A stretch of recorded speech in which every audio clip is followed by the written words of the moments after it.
reason because it all interacts with this particular information. So there is a lot. So I warn you, but hopefully it'll really be good. So I went into things like, for instance, the Cyrus cylinder you're going to learn about today. I actually gave you the entire cylinder. So the entire information. So you're going to see what Cyrus actually said. It's the original writing for Cyrus. So, all right. So whatever I don't go over today, it's all going to be in here. And I'm covering every single thing we are going to do today. It's also going to be in here.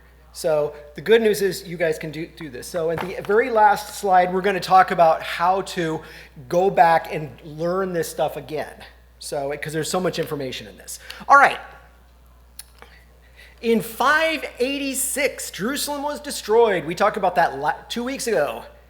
Now, they didn't just destroy Jerusalem. The Babylonians literally went after every city in Jerusalem. In Judah. They just took them all out. It's kind of like, the Blitzkrieg, and the bombings, like in World War II, they took them all out. So, however, they did leave a few people. But the key is that, they probably, out of 75 to 100,000 people left in the land, only about 10,000 actually went to exile. That's bad. Because if you remember from Jeremiah, God was saying, you better give up to the Babylonians because I'm not going to stop them. They're here to do my work. And the problem is they says, hey, if you want to live, just go surrender. That's pretty much what God said to them. Go surrender, go to them. And now in this class, you're going to understand why God told them to do that. Because again, God does not say anything to us for no reason. He always has an absolute purpose. So for instance, we were talking earlier about the miracles in Daniel. God doesn't do just miracles just because he thought, oh yeah, hey man, check out those miracles. Look what I can do. It's nothing to do with that. It's a very specific purpose, and they had a very specific purpose like we talked about last week, which was to make sure that everything went well for the Israelites in captivity. So not only are they going to take care, because God's going to send people ahead of them, God's going to take care of them the entire time they're in exile. And so they're going to grow from around 10,000 to a lot more than that in exile. So Jeremiah 25, like we just talked about, basically says, I'm going to send you there for 70 years.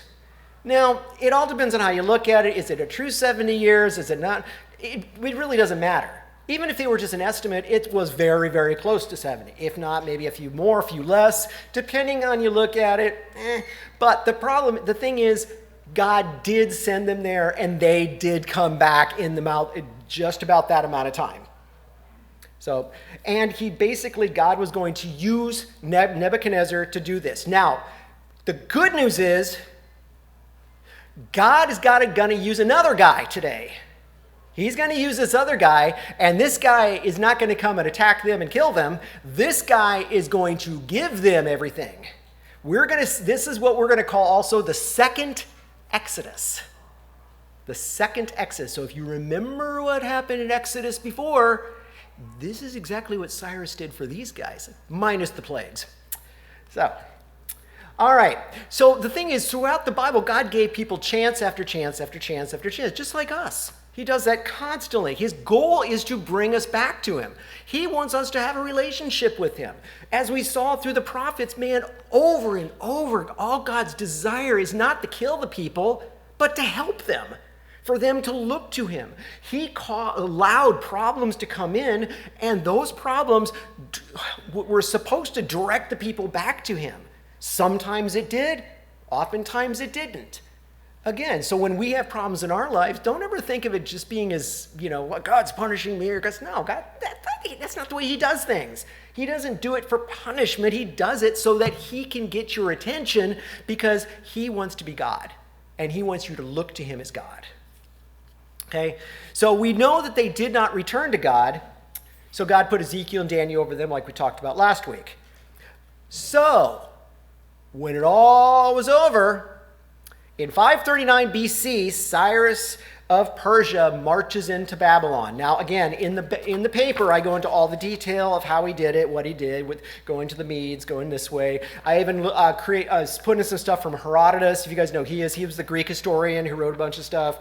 You're going to learn about a lot of stuff in here. So, you guarantee your brain will be, you would get the big brain from this. All right. Cyrus Cylinder. Now, this is how we know about what's going on. Now, the Bible tells us a certain amount of stuff, but this is something that they found in Babylon, and this is something that Cyrus wrote. Literally, in Ezra, you go into Ezra, you start reading that, it talks about in the such and such year, Cyrus allowed the people to come back. So the Bible talks a little bit about it. This goes into everything that he did and the reasoning why. I included the whole entire cylinder in your paper. So it's a little over a page long, but it's a little weird because they have to add some words because you can see there's a few pieces missing on this. So they kind of have to add some things and, maybe add a word or two here to help you to understand it. So it's fine. Just remember, this is back. But a key is, one thing you can do with this Cyrus Cylinder that might help you, go back to your polytheism lecture. Because you're going to see polytheism in this too. Because he's going to say that Marduk, everybody remember who Marduk is? He is the god of Babylon, not the god of Persia. But Cyrus says, well, Marduk allowed me to do this.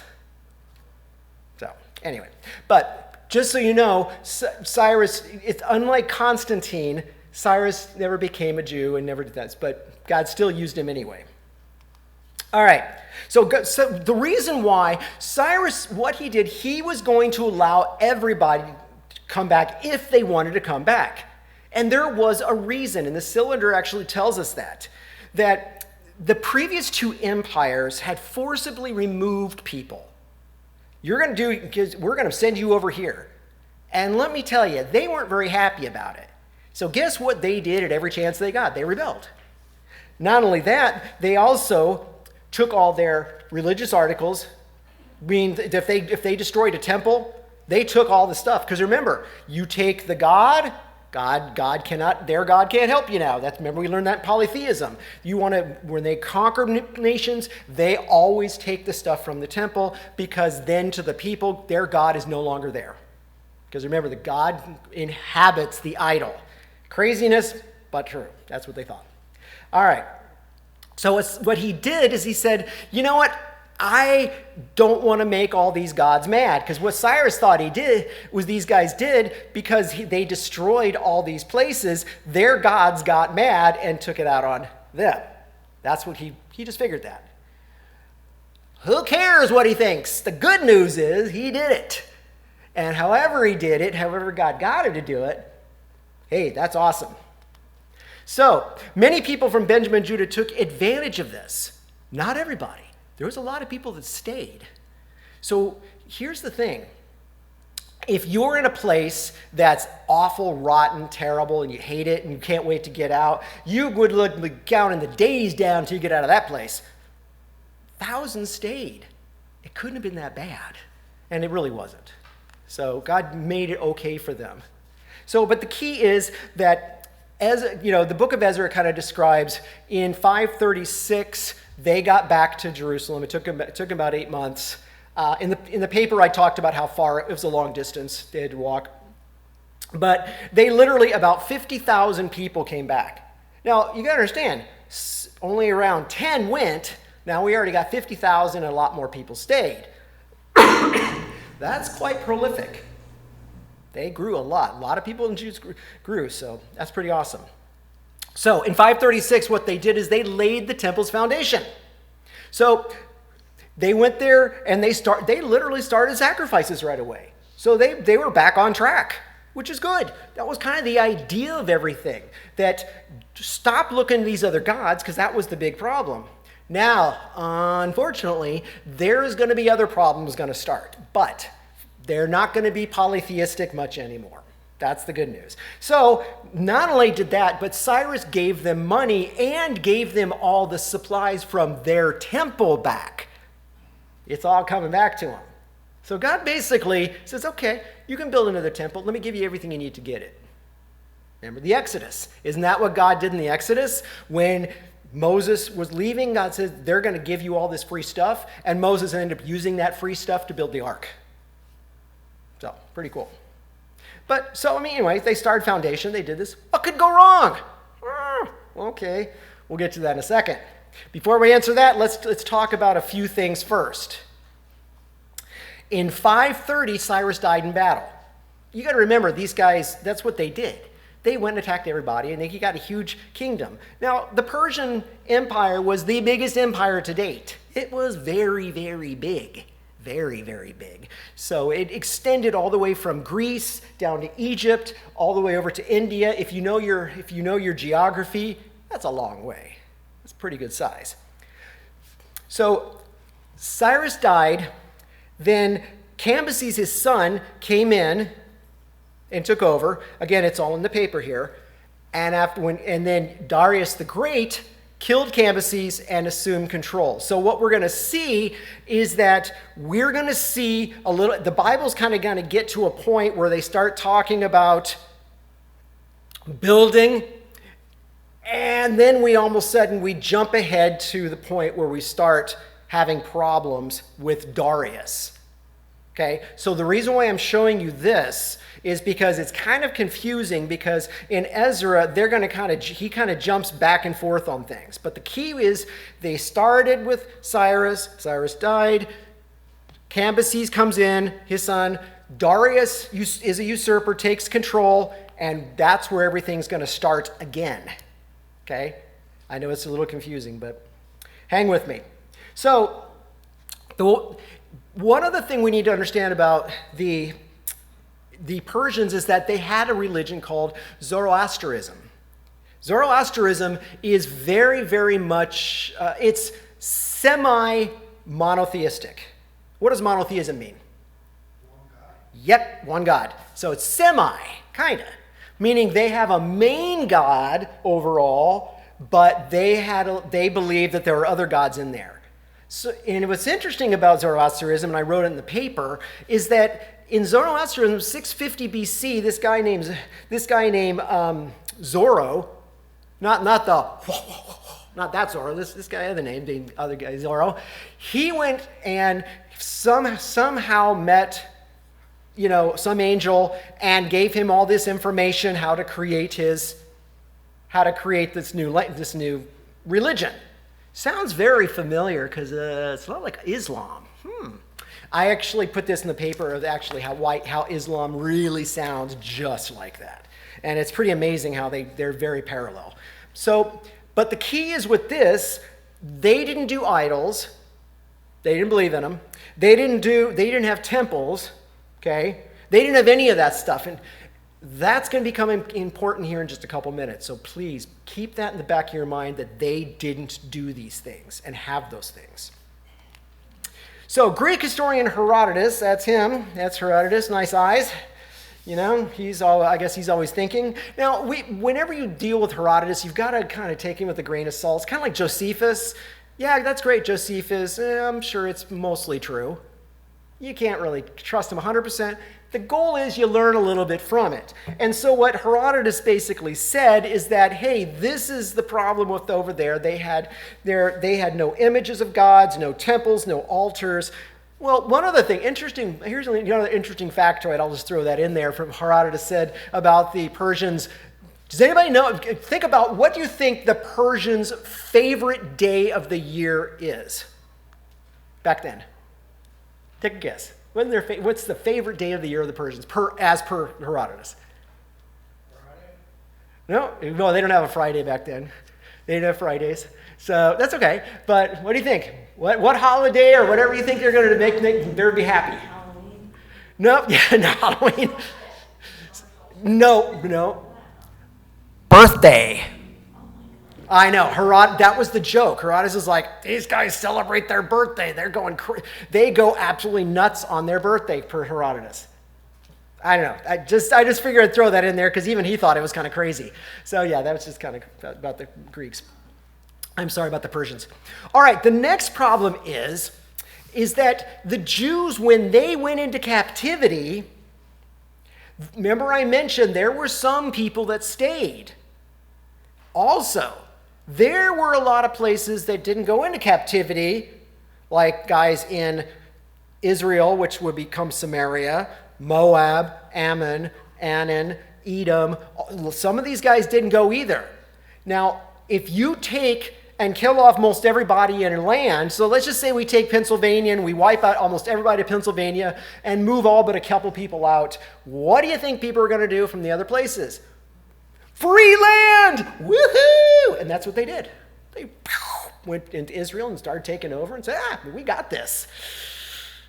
That's going to become a problem because they really didn't know God, so they didn't know about the prophecy saying, hey, these guys are coming back. So this is going to be a problem. And also, what in the end, what's going to be is what the Cyrus cylinder is actually going to come into play here. Because we're going to see that Cyrus, they actually have to enforce this. So it's kind of like Oklahoma.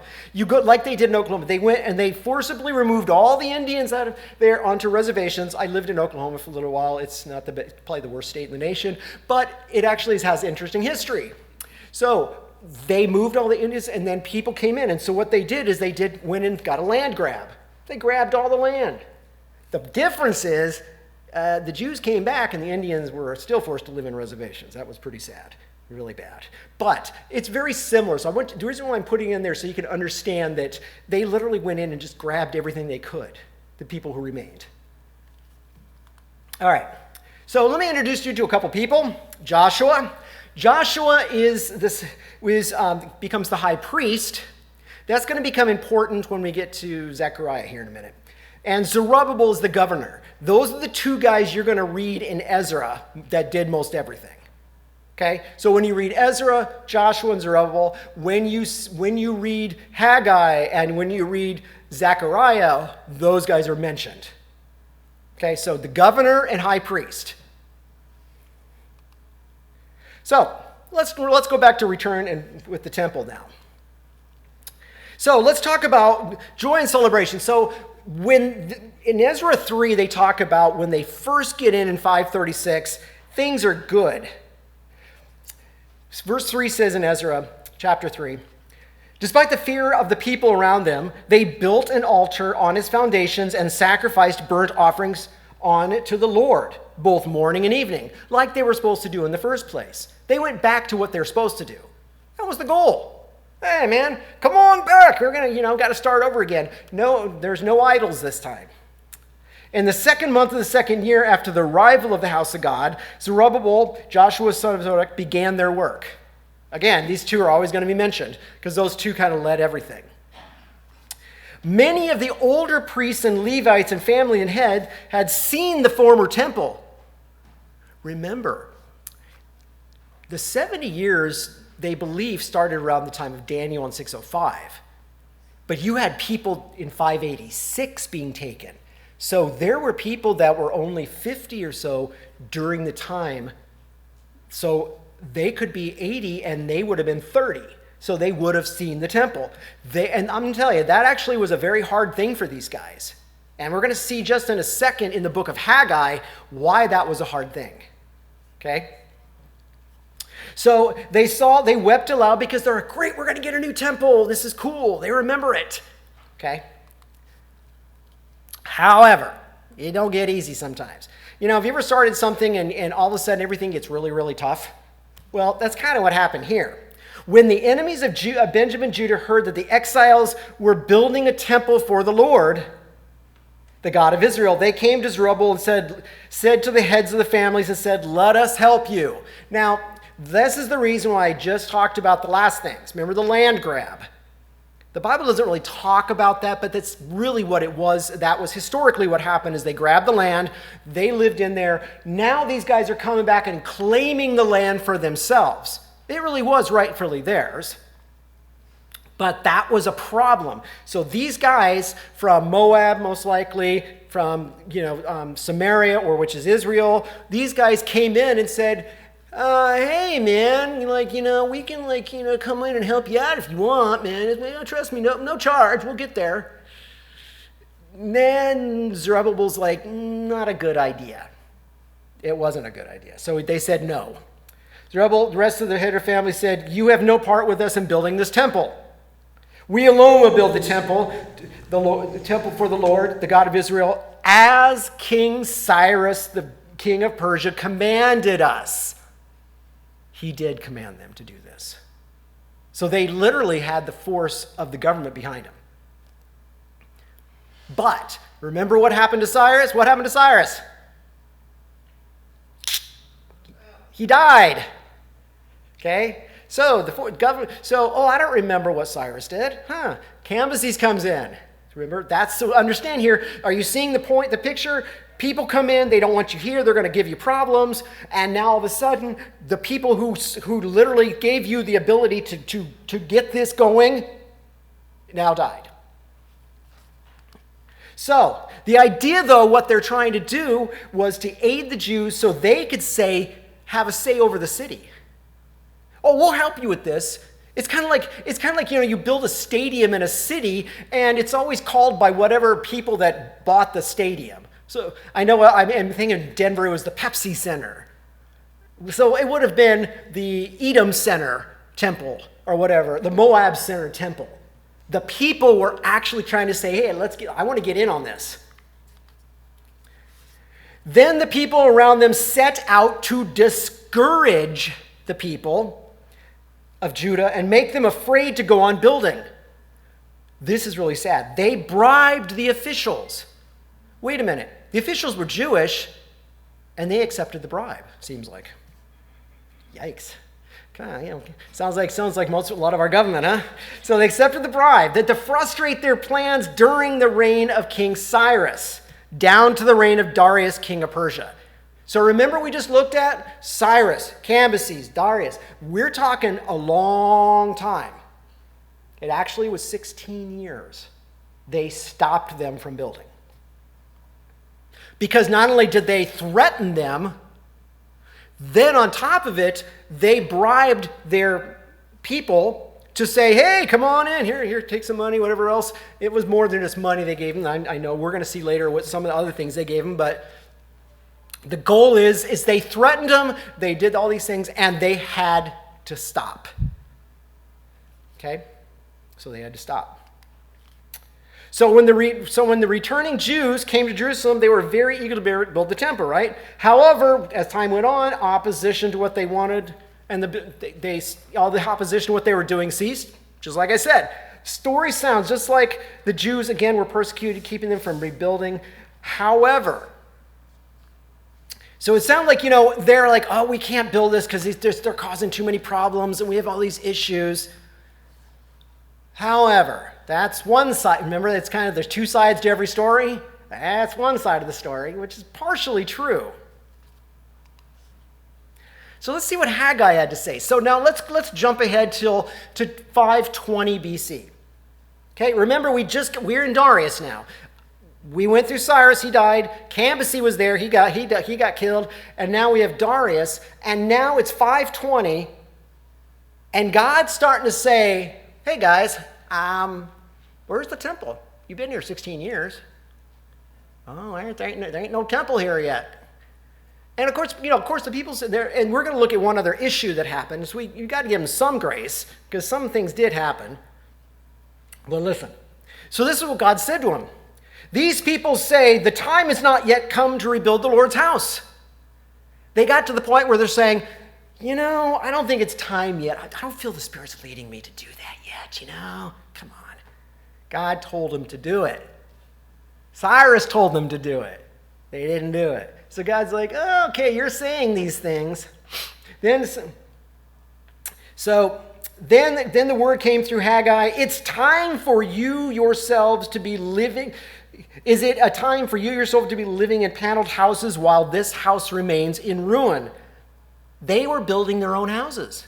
They all lived in houses. They built them. Jerusalem was restored. They got houses to live and everything else. God's saying, yeah, but didn't I tell you about the temple? Yeah. All right. This is what God said. Give careful thought to your ways. Now remember when we talked about the prophets, listen to how God deals with this. You have planted much, but harvested little. You eat, but never have enough. You drink, but don't have your fill. You put clothes on, but are not warm. Now, God is describing an action that's going on right then. Their harvest is not good. They're not able to make clothes. They're not able to get lots of good water because it's probably not raining much. Are we getting the picture of what God's doing? Remember Deuteronomy 28.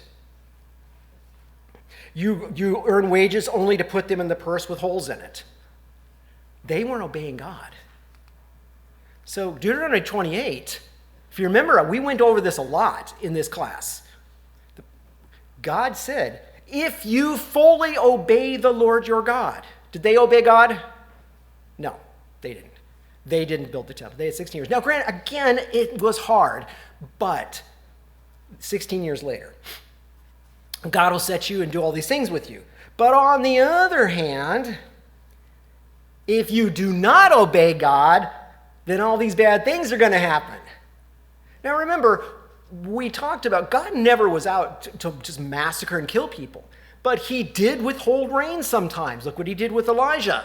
He did cause people to come in and cause problems. We see this in Joshua, Judges, through David, everything. All of those guys came in and did things. God allowed that stuff to happen. And again, what it was to draw them back to him. If God's doing some hard things in your life, thank him for it. Because again, if it's whatever happens in your life, if it focuses your eyes on Jesus, then it can't be that bad. Because it's too easy, and it's so easy to get distracted. I get distracted all the time. You could be reading the Bible every day and praying everything, but you still get distracted. And you kind of turn this way and start doing your own thing. And God has to get your attention to get back. So remember, this is a common thing that God did throughout all the prophets. So in a sense, he's saying that's what's happening right now. You guys are struggling like crazy, can't make ends meet, you can't do these things. Well, why not? So, what was going on is though the officials were bribed, the people were threatened, their whole purpose in coming back to Jerusalem, that's true. Why come back if you didn't want to come to build the temple? That was the reason. So, Haggai once said, this is what the Lord says, give careful thought to your ways. Go up to the mountains, bring down timber. Build my house so that I may take pleasure in it and honor. You expected much, but see, it turned out to be little. What's going on? Remember what I just said? The people who were there before, remember the original temple? It was awesome. This one is not going to be anything like it. But hey, it's functional. Okay? They built a man, Solomon built a mansion, these guys are building a shack. Whatever. What does it matter? God was saying, you expect to see much. You want it all happen. You want it all to be easy. You want people to come in and start building it for you. It ain't going to happen. You got to do it yourself. Okay? Just like with our Christian walks, we have to walk through things. It's not always easy, but we still have to go through it. So, what you brought home, I blew away. Why? Because of my house which remains in ruin, while each of you are busy in your own houses. Therefore, because the heavens withheld the dew, and from the crops I called a drought, in the fields, the mountains, the proofs. Things are not going to happen, basically. This is from me. God's telling him, I did this. And that's actually kind of good sometimes, because it's like, okay, that makes a big difference. So 1 month after Haggai does that, the interesting thing is God's brought another prophet in, Zechariah. Now, Zechariah is a huge book, and I'm only going to be barely touching a few things because we don't have a lot of time. I highly recommend you reading it, but I'm going to tell you probably the first 8 or 9 chapters is all just about this incident. They're all the things he's talking about. So only a little bit after is it going to continue on. So Zechariah had a series of visions, and the visions were all for one purpose. Now remember, Haggai just basically slapped him upside the head. come on, get going. That's what Haggai did. Well, Zechariah, on the other hand, is coming with compassion. He basically, all of those visions were to two people, Zerubbabel and Joshua. He had to get them going. They had to take charge. God made the way for them to do it, and he spoke directly to them through Zechariah. So God, remember, God always, and this is one thing he always does in the prophets. You'll notice, you'll go through this and you'll see this harsh words and everything. Then all of a sudden God is like, yes, yes, but I'm going to bring you back. I'm going to do good things for you. I'm going to help. God, he's not always harsh. It's loving and kindness. God has did that for Haggai and Zerubbabel. So he just slapped the people upside the head, but sent Zechariah to help them to come back to what they're supposed to be doing. So, and I think this is one of the greatest statements in Zechariah, so I put it in here. So Zechariah said to them, "This is the word of the Lord, Zerubbabel." He wasn't talking to the people. He was talking to the governor, specific. "Not by might, nor by power, but by my spirit, says the Lord." Guys, one of the things that God does, he wants everybody to know. Take Gideon, for instance.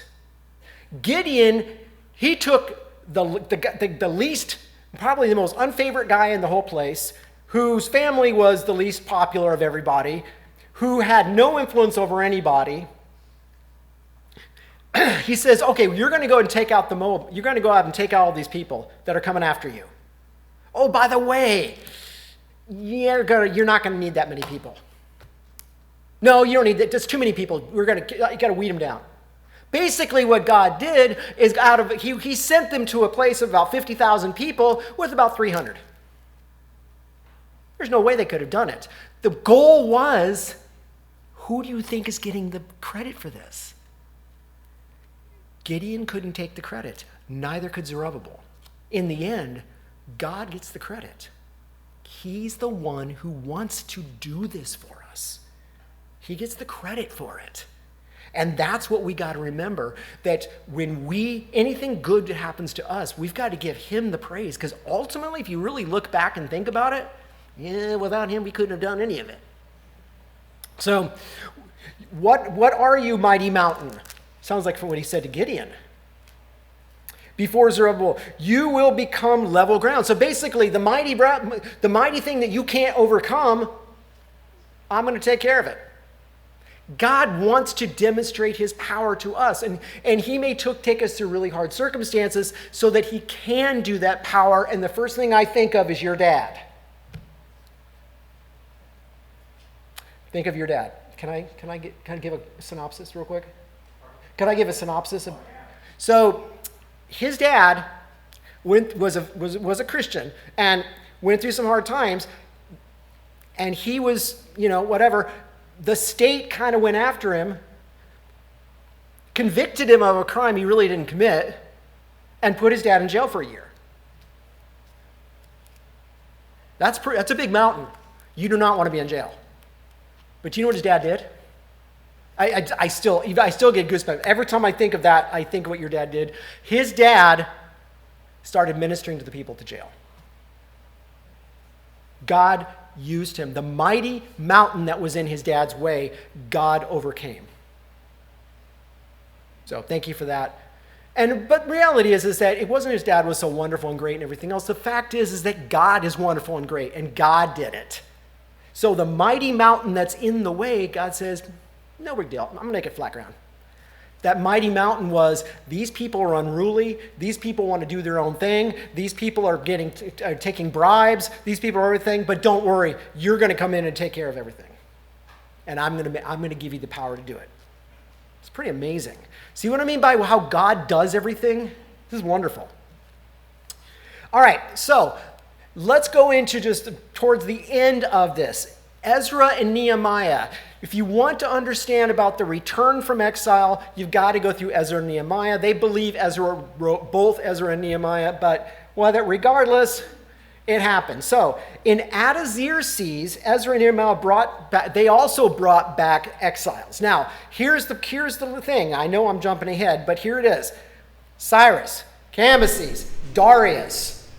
Then the next king after that will be Xerxes with an X. And the one after that is Artaxerxes. The reason why I'm telling you all that is you're going to see this coming on in Ezra and Nehemiah. So I'm just telling you this.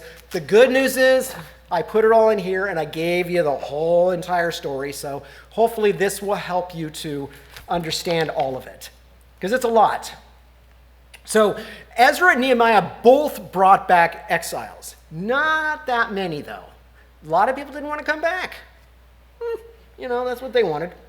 But, so now Ezra and Nehemiah found themselves about 80 years. So now we went from Zechariah. Now, just so you know, they built the temple in 516. The temple got built. It was nice. It was great. It wasn't as good as the other one. But hey, it was a temple and it worked. Now we have people that go on with this. And now we're talking about 80 years later. Okay? So now we got from the temple built, everything's good, and they kind of jump ahead many years. So that's exactly what happens. I'm only explaining it because help you to understand it, because it's kind of crazy. So they had 80 years coming here.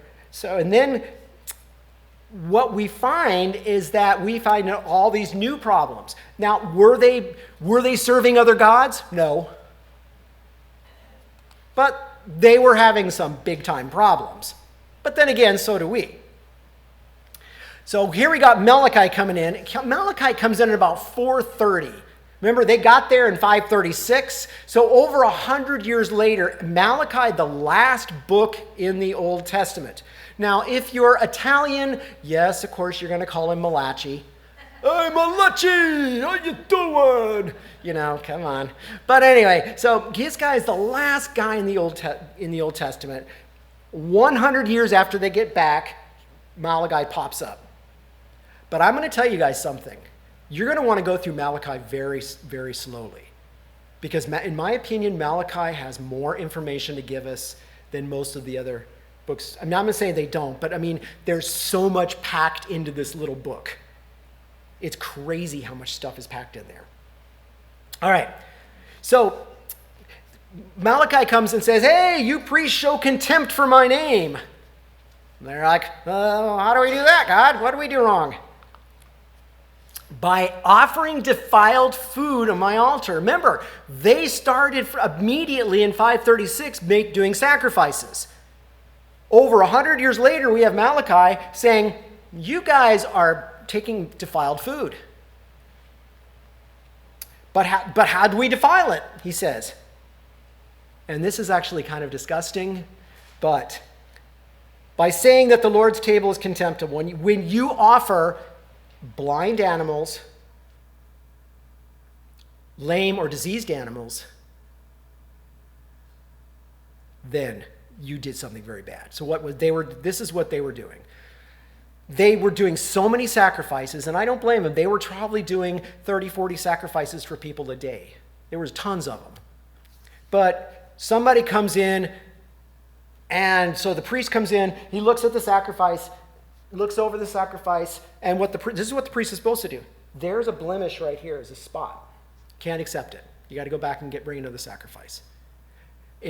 Now, granted, it's almost like the person at the DMV trying to yell and scream at the people to try to get them to do what they want them to do. You know for a fact these people have been going, come on, guys, just take it. Man, I got all this work to do. The wife is out of town. I can't get this done. I can't go back and find another sacrifice. I don't have another sacrifice. I don't have enough money. And again, I can understand. It's tough. So finally they just gave in and said, sure. All right, we'll take it. And we'll do it. But here's the problem. What was one thing that Jesus was that we are not? Perfect. That's the point.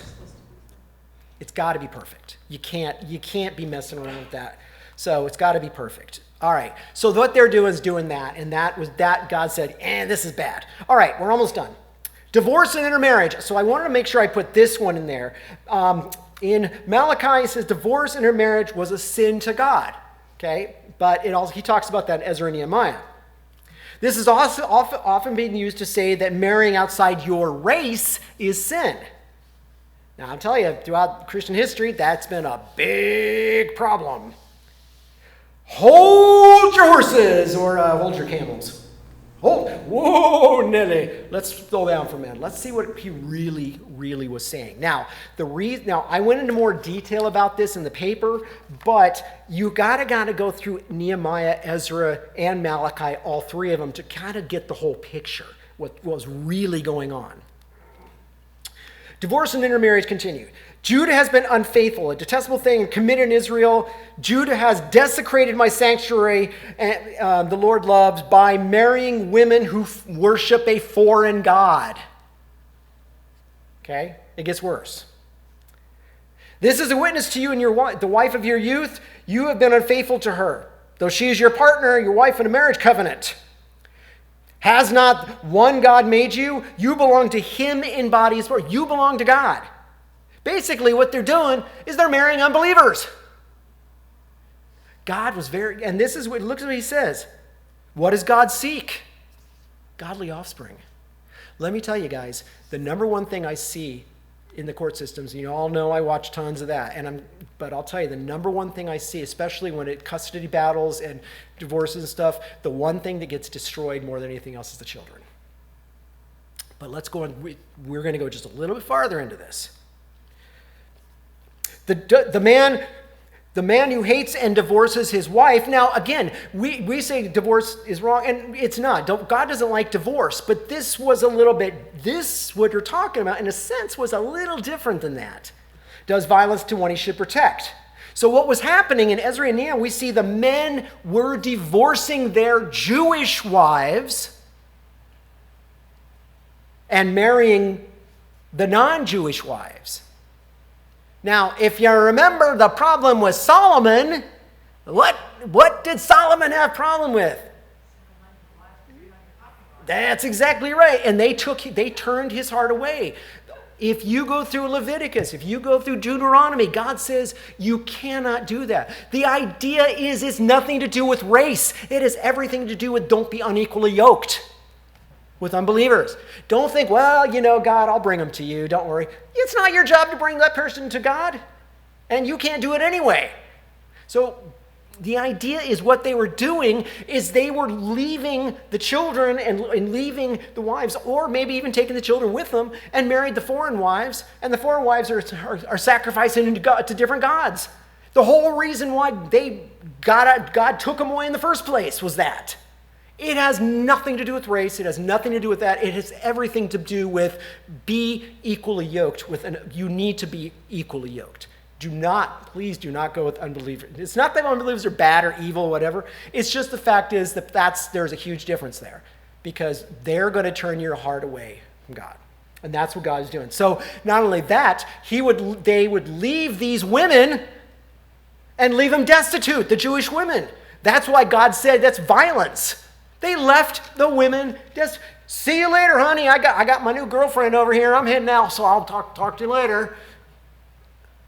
So do you understand what I mean? This was a big issue, and multiple chapters in Ezra and Nehemiah and through Malachi is all about this. So very, very difficult thing, and this is what Malachi did. So, all right, this is the end. Okay? Now, from the beginning of this class, I hope to provide a substantial amount of information.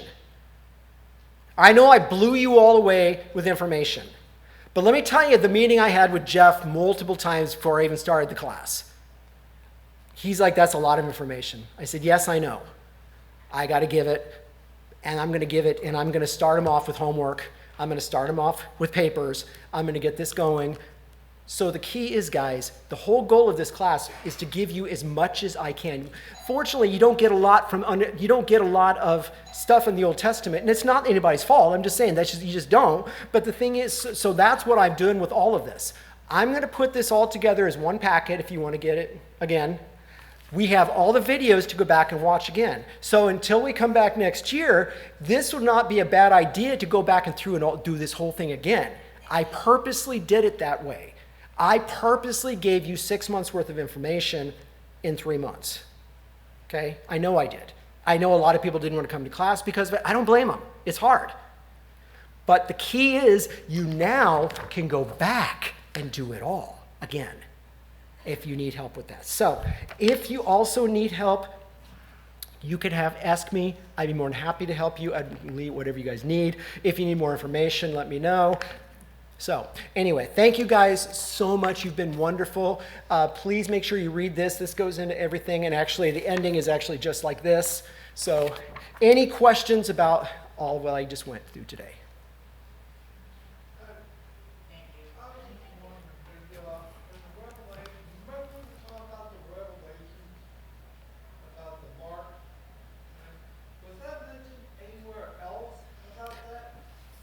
Yes, it was, but it was different. It was really, the mark they were talking about is talked about in, I think it was Ezekiel, that they were saying that they're going to mark the foreheads and to see who's doing, but the point was it wasn't for the same context.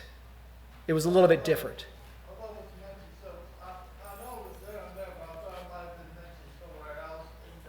In Ezekiel, but nothing else. So what John saw was very different than what was really originally did. The mark in Ezekiel was God saying, "Mark those who follow me, and those who don't, they're going to go." So that was really what it is. Good question. Anybody else? All right, guys. Thanks so much. Have a great day. Sorry I kept you so long. Sorry my classes were so long. So if you need paper.